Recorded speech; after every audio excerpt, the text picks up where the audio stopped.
Manchester United 3, West Ham United 1 in the FA Cup 5th round. Manchester United are through to the quarter-final of the FA Cup, and the pursuit for trophies continues. Erik ten Hag can shut down the quadruple talk, but we are still on course. We're still fighting on 4 fronts. I don't think we're going to win 4 trophies, but it's not about that. What it's about this evening, and I spoke about it when I spoke to Kenny after the game, is that this really is classic Manchester United in the sense of, did we play particularly well in that game? No, not really. For the majority of the game, we didn't play particularly well. I think West Ham, to be honest, will be on their way back to London this evening and saying to themselves, we were all right. We did okay in terms of going to Old Trafford and putting in performance. We played pretty well and we deserved to get something out of that game, and arguably we deserved to go through. But they come out of it going, but we lost and we weren't good enough and we didn't take our chances, and Manchester United have that quality, and that's really what it was under the Sir Alex Ferguson regime and era. Plenty of teams came to Old Trafford, felt like they put in decent performances and left with nothing. They left with 0 points, or in this case an elimination from the tournament, and I think that's because of the manager. There's a clip going around already after the game of Steve McLaren going to Erik ten Hag, pointing at him saying, you did it, it was you, saying winning mentality, and that's what it's all about. There are a lot of changes today, and the drop-off is clear to see. When you don't play Rafael Varane, Lisandro Martinez, Luke Shaw, he's become absolutely vital to how we play, Casemiro, obviously, and Marcus Rashford. When you've got names like that missing, there's going to be a drop-off. I'm not sure if Erik ten Hag expected the drop-off to be as big as it was. It's almost alarming, the level of the drop-off, honestly. I felt like people like Harry Maguire didn't play particularly well. I thought he looked nervous, shaky, and he struggles to play in the Ten Hag system. I think it's clear to see. I felt that Lindelof was actually unlucky to be taken off. Sabitzer and McTominay started in midfield together, and again, I felt that McTominay didn't do all of that much, and I actually felt a little bit bad for Sabitzer whilst he was playing because he didn't look like he was doing all that much, but realistically, given the performance that McTominay was putting in, he was almost having to try and do it all, and that was difficult for him.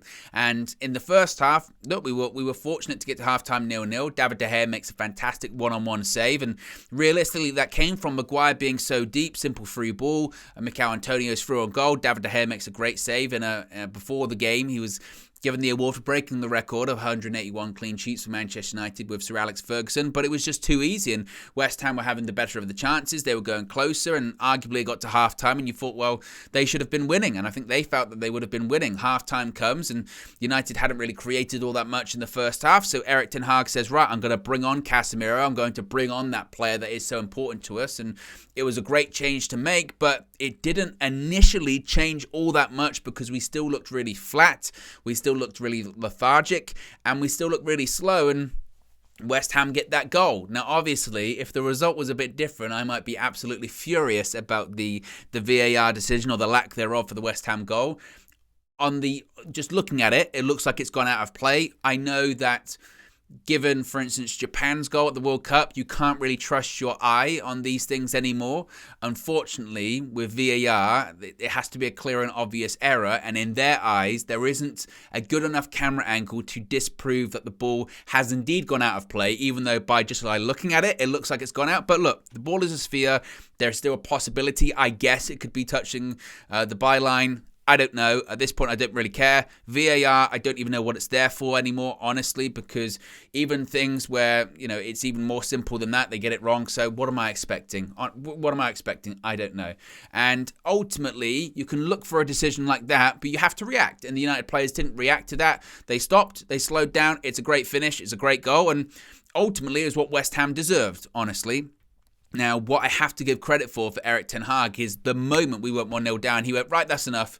You could feel like he was maybe on the fence about changing things anyway because it wasn't working. Clearly, it wasn't working. We weren't playing particularly well. We were slow, and we really weren't creating all that much, and it looked like it was going to be a really long evening.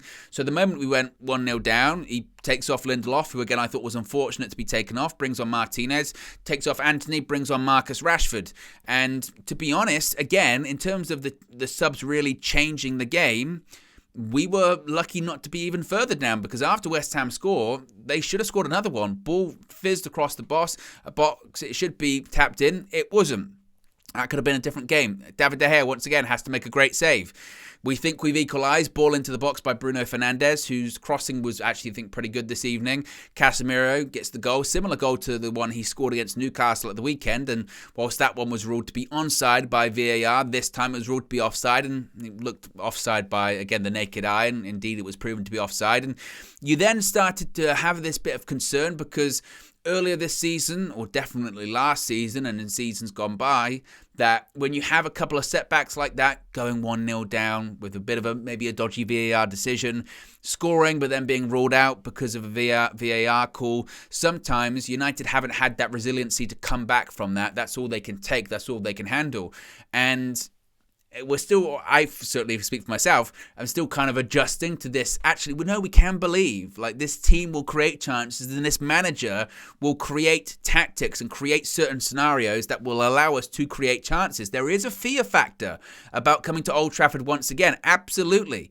And the pressure of playing at Old Trafford, the pressure of playing against these players in Manchester United, the pressure of knowing this Manchester United team has scored late goals this season. Clearly, it was playing in the mind of these West Ham players. And Wout Weghorst makes himself a nuisance from a corner, own goal. And it's that bit of luck that we have associated with United in years gone by at Old Trafford, particularly in that Sir Alex Ferguson era of where's the goal going to come from, a bit of luck, a bit of fortune, or just, again, the pressure of playing at Old Trafford, the pressure of the trying to defend the Stretford end in the second half with this expectation of, but they're always going to score, they're going to score because we know they always score. They always score late in the second half. And that's what we did today. Weghorst own goal. Fred comes on then for Sabitzer, and then Alejandro Garnacho. Talk about taking your moment, making sure you pay attention, making sure you're focused on what you have to do. Ricochets around the box a little bit, a couple of blocks, and then Garnacho, beautiful curled shot in the bottom corner. Keeper has no chance. And I've said it before, I'm just so sick and tired of people trying to put down this kid's ability. Is he the finished article? Nowhere near. And he shouldn't be. He's 18. But for people to say that, oh, he's not good, or oh, he should be held to the same standards as any other senior player at Old Trafford, that is the most ridiculous statement to make. The kid is 18. This is his breakout season. He hasn't even played a full season of men's football, and he's deciding games. He's winning games. He's providing crucial goals, whether it's getting assists in the Manchester derby, whether it's basically getting the winning goal this evening in an FA Cup quarter or fifth round tie to move his team into the quarter-final. 18-year-olds don't just do that in a breakthrough season. This kid is a special, special player. And with this manager behind him and this environment surrounding him, he can be anything he wants. I really believe that. We've also got to expect not too much out of him too quickly because it's going to take time. He's not the finished article yet.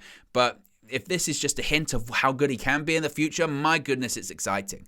So he gets his goal, and then Fred, in the dying seconds, also gets a goal, and on the face of it, it looks quite comfortable. And in all realities, it wasn't particularly comfortable, but it doesn't matter. You're not going to play particularly well every game, but as long as you keep winning, keep the momentum going on all fronts, in every competition, it's exactly what we needed heading into the game against Liverpool at the weekend, because was it great? No, but it's another win. And Liverpool will know, it will be in the Liverpool players' heads, man, United coming here in form. Even when they're not playing well, they're winning. And Erik ten Hag will know, and the United players will know they're in form. They'll feel confident, and they'll go into that game going, we fear nobody and nothing. You can play, you never walk alone. But we have all of these fans behind us. We have each other surrounding us. And who knows what we can achieve, because it feels like a lot at the moment at Manchester United. So there you go, Manchester United 3, West Ham United 1, into the quarterfinal. Another home tie against Fulham awaits. Maybe more silverware does too.